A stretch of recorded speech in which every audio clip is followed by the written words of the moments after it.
Okay, welcome to our next training, our Wednesday training. We do these trainings every week. My name is Nick Grimshawe. I help students struggling with inner transformation, how to put that solid full foundation in for progress and help them overcome obstacles to live the life they're dreaming of living. That's what I do. That's part of why we do these trainings.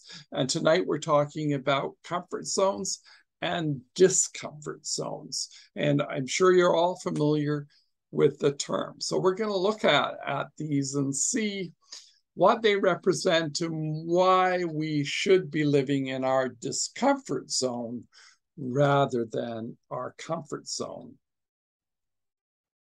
So we like things to stay the same. It's human nature. We like to have everything in its place. We like to sleep in our own bed. We like to talk to our friends. We don't like to move outside that nice comfort zone. So while it's comfortable, it's like being in a well-equipped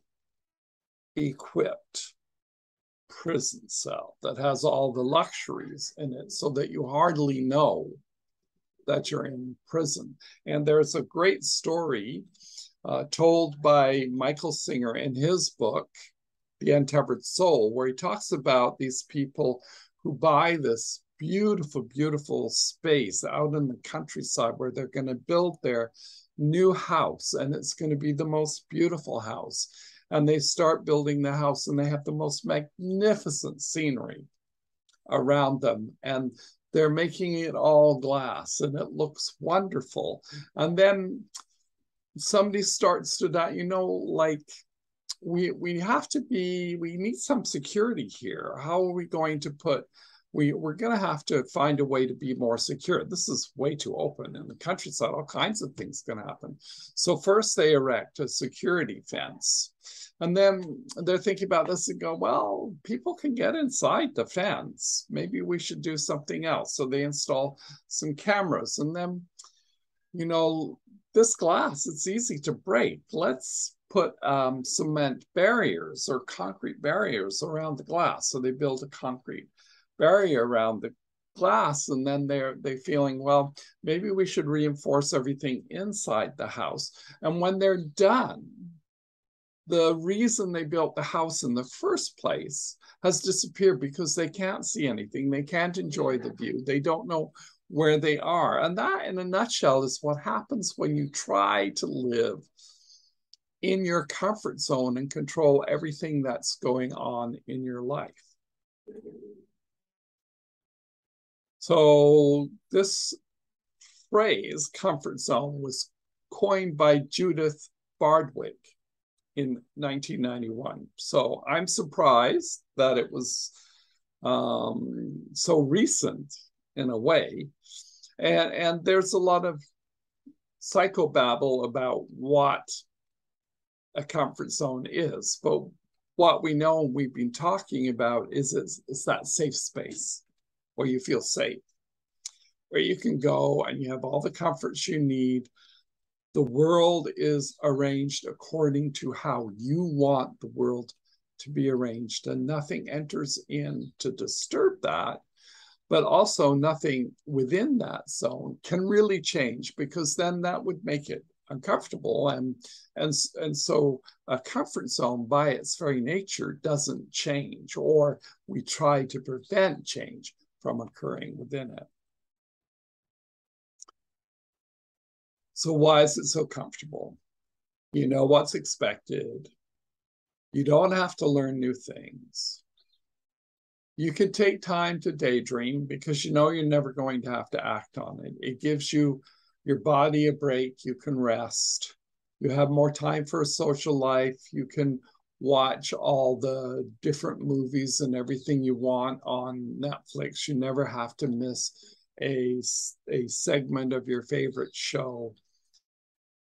That's comfort zone. That's living in a changeless zone because you don't want to have change penetrate into this fortress that you've built around yourself. And you do it to yourself. So why does it hold us back? So if we think we've got a nice job, we go to it every day, we know what to expect, we have a nice boss, we're not pushed too hard, we can do our work easily without having to learn new things and so on. And, you know, you go in one day and you have to learn a new computer program. How many have had that happen to them? They suddenly have to learn a new computer program. I know that this throws people into a spin because all of a sudden they have to change and the change is uncomfortable and they're not used to it. So one of the benefits of being outside your comfort zone is that you're already challenged and you're ready and able to take on a challenge. So you don't get to apply everything you learn. You dream, but you don't act on it, as I said before. You have your leisure time, you have your schedule. You know, Friday nights is night out on the town. It's pub crawl night. Saturday night is movie night. Sunday is going to church. Whatever your routine, your unchanging routine is, but that potential that's sitting there, that is you. The true inner being is not being challenged, and that potential is rotting inside of you. So the discomfort zone. This is, here they say it's the opposite side of the coin, but really what it is it's that you have a circumference. If you look at your comfort zone as a circumference, outside of that circumference is like sort of little pokes, a little bit uncomfortable. And then outside of that is the true discomfort zone. That's where you're going to feel really uncomfortable. So that's the discomfort zone. And you've got a couple of layers before you reach it. So you're well protected, but nothing magical happens in your world. Nothing, because magic can't enter in where no change is permitted, where you can't reach or seek potential, where you can't learn, because magic comes from making those connections. That means that you've read new books, you've gone on an adventure, you went and tramped through the jungle like my niece recently did, or you've climbed over a mountain like I did when I was, 68 years old, and it was an 8-hour trek. If you don't do those things, you can't reach your potential and you don't experience the magic of those connections. Those aha moments come very infrequently when you live in the comfort zone. So how can discomfort propel us towards our goals? So that's a really good question to think about. Number one, if you're in a comfort zone, you are not going for a stretched goal. You're hoping to go to work and have nothing untoward happen. Excuse me. So discomfort allows you to see new possibilities. You open your horizon, new lands, new things to look at, new books to read.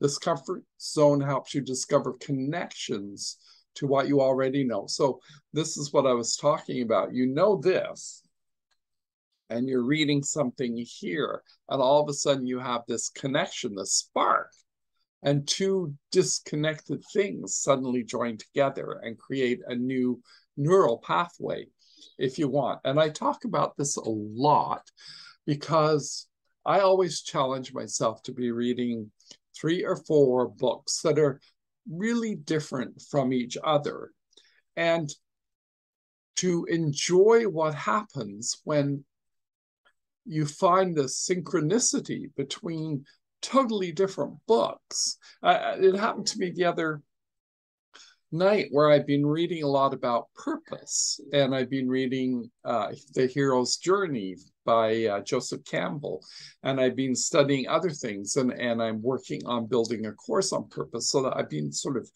immersed in that.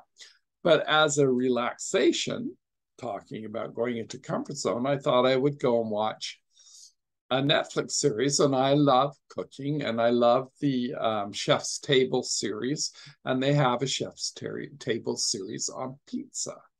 And lo and behold, this is totally unexpected. I was just sitting back to enjoy looking at delicious food and seeing how people created delicious food. And story after story in the series was about how people stepped outside their comfort zone, how they had to challenge themselves. Maybe they had to do battle with family traditions, or they had to do battle with their own insecurities. It's that being open to whatever can happen in the world is what brings the magic about. So it encourages you to chase new goals. It demands that you find new things to try. It requires you make bold decisions. So in your comfort zone, you've figured it all out already. You're not, you know, after 2 weeks, you'll get a paycheck and you'll have enough in that paycheck to pay your bills, and you know what your bills are, and there's nothing really going on in your world. So it helps you push against the limits. So a comfort zone is a limit, and it's a wall around you. You've built this wall around you, and now you have to kind of push to get out of there. Now you got to push to get out if you've been in the comfort zone for too long. And it forces new perspectives. So you're off on an adventure somewhere. I'm just trying to think of an example of this from my own life. I think the first time I took a vacation. I actually did it on myself. I flew when I was 19 years old, I think. I flew to St. Lucia all by myself on the talk of my friend who was from St. Lucia, who had a brother there, and he had given me the name and where he lived so I could connect with him. And so I went out of my way to go to somewhere totally new where I'd never, ever been.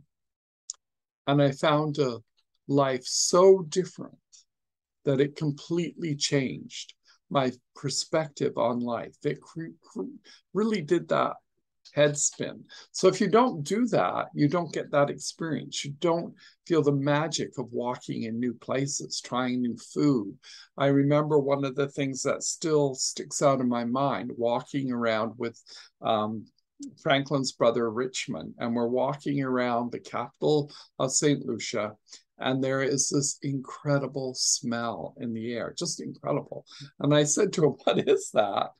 And he said, "Well, tonight the flying fish ships came in, the ships that catch the flying fish, and everybody is eating flying fish, cooking flying fish for supper, and we've got flying fish on our table for you tonight." Brand new perspective. That's what happens when you step outside your comfort zone.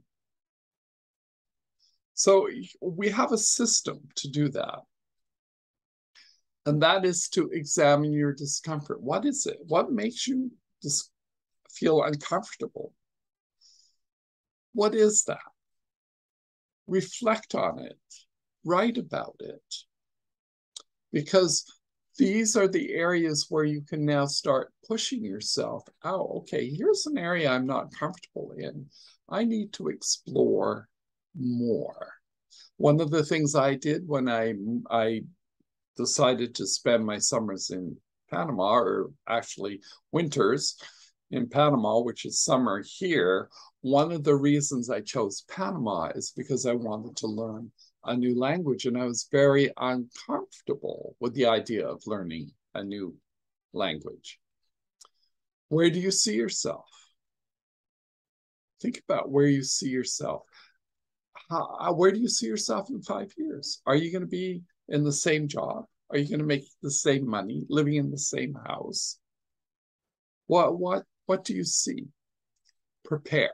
So there's the other thing. What sort of things can you do to prepare yourself for stepping outside your comfort zone? There's like hundreds of things: books, documentaries, courses, lessons, friends, mentors, all kinds of things that you can do to prepare for stepping out of that comfort zone, right? You're going to go swimming. So your challenge is you have a goal of crossing the English Channel as a swimmer. So there's a biggie. That's definitely going to put, for me, it will put me in my discomfort zone, right? So how do you prepare for that? Just like any other athlete prepares for any major tournament or competition, the Olympic Games, you start with small steps. You start with that very first step. So if it's swimming and you've never swum before, it would be going and paddling in the ocean.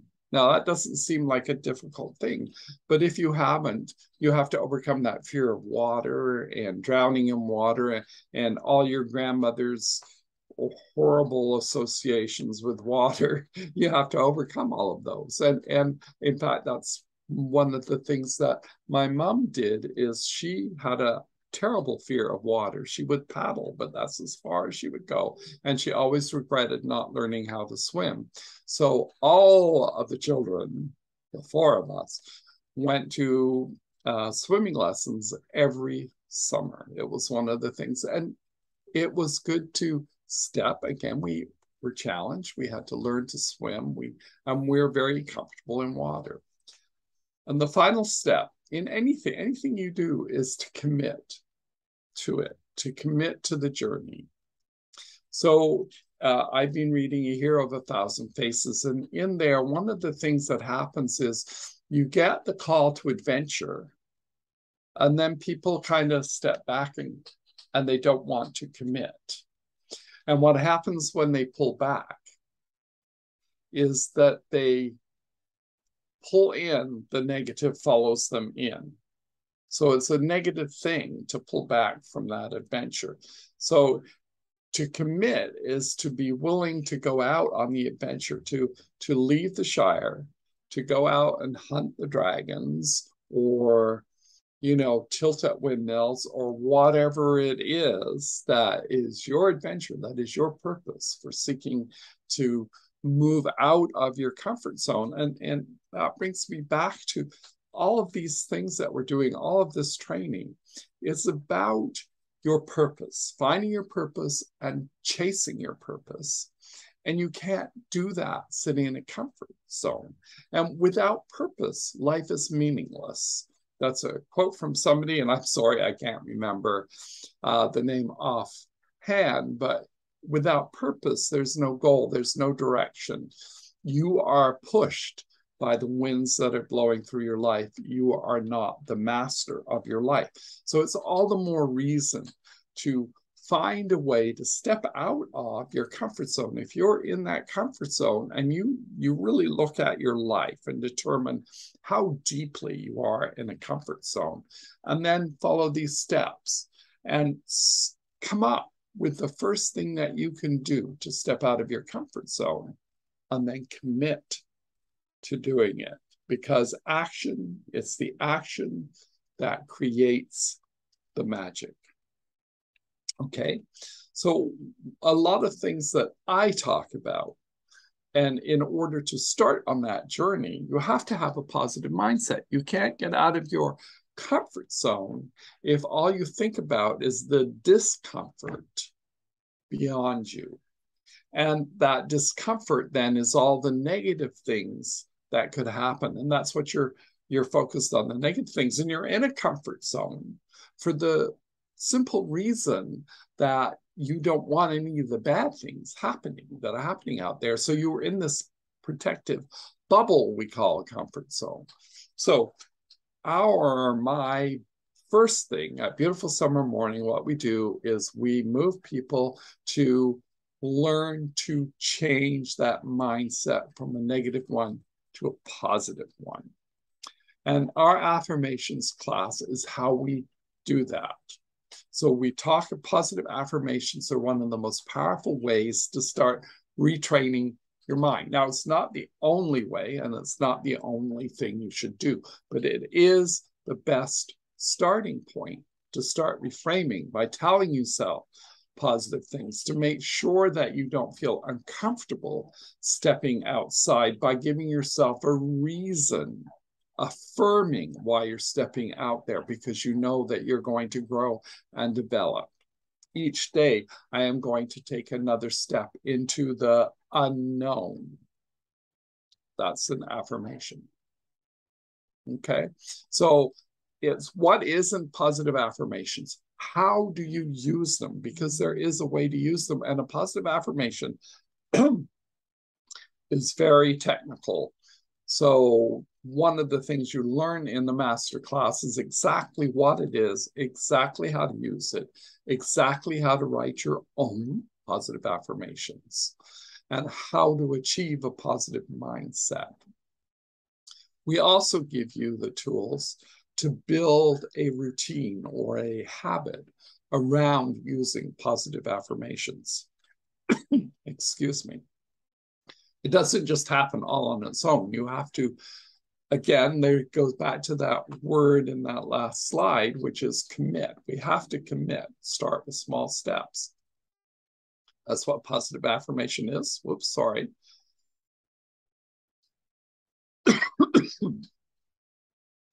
So you learn how to build that habit, and that part of the course can be used for any habit you want to build. So once you've built your affirmations habit, maybe there's something else you want to, maybe a meditation habit. So how do you build that? You use the same exact formula that we give you in the masterclass.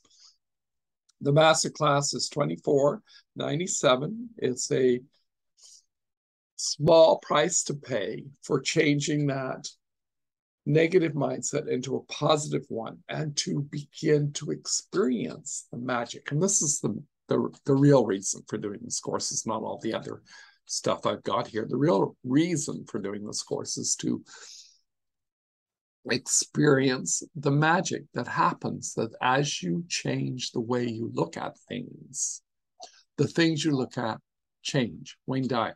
It's my foundational quote. This is how everything happens. This is how we change ourselves. This is how we grow and expand. This is how we live an exciting, prosperous, fulfilling life. This is how we flourish, by changing our mindset from a negative to a positive. So I have the link here. I'll read off to you. It's kind of, I'm in the way, so let me get myself out of the way for a minute. So the link is beautifulsummermornings.com/MC, which is for masterclass registration, all one word together. And that will take you to get more information and to sign up for the course. And we'll also put it in the show notes down below so that you can go and sign up for the course. And also what I'm going to do, if you haven't read our freebie, How to Use and Write Positive Affirmations, we're going to include that link as well, because that's the very first step. When you've read that, you're ready to do the masterclass. Okay, that's where we start everybody. If you go to our website, you'll see that's what the direction we want everybody to go, is to get that positive mind. And when you do, that's the foundation I was talking about for building, for being able to overcome obstacles, to move towards the life of your dreams. And that's what all these trainings about, is moving you towards the life of your dreams. I hope you've enjoyed this presentation. Let's get to the final slide. It's so important. It's a beautiful summer morning, presentation. We do these every Wednesday evening. So look for the links. If you are part of our subscription base, you will get the links. If not, there'll be a link in the show notes where you can subscribe to get our notifications on when we're going to do these trainings. And they're short. We try to keep them short. How are we doing today? Probably around 20 minutes, which is our target to get these done. So enjoy. I hope you enjoyed the experience. I hope it gave you some insight into comfort and discomfort and why you need to stretch outside that comfort zone. And as always, we want you to dream big and to live inspired. Thank you. Hi, Nick Grimshawe here, and welcome to our channel. If you enjoyed this video, please give it a thumbs up, give it a like, comment, and subscribe. Doing those things really help us track better with YouTube. And if you're interested, click the notification button for notification when we upload a new video. Thank you so much for doing that. Have a good day.